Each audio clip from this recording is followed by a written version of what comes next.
Kāpēc cilvēki parādās mūsu dzīvē un aiziet?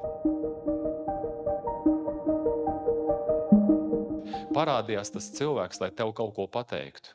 18. nodaļā, tur ir teikts no 13. līdz 24. pantam, atnāca sievas tēvs Jetrus.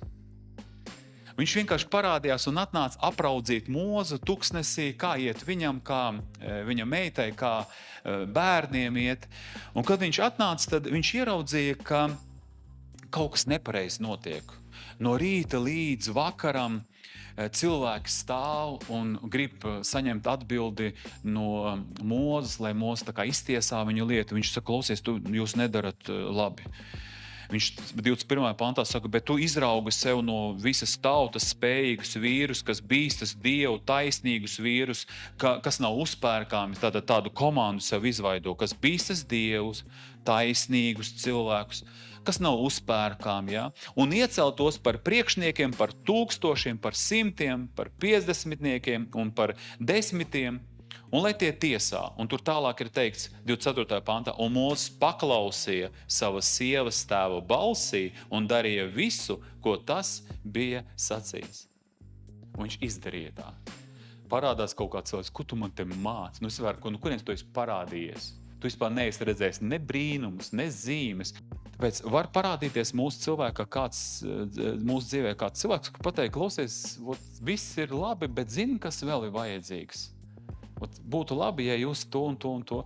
Un cilvēks pazemīgais, viņš spēja uzklausīt pareizu padomu. Un, protams, padomu ir jāpieņem pamatā no cilvēkiem, kuri bīstas Dievu, kuriem ir attiecības ar Dievu.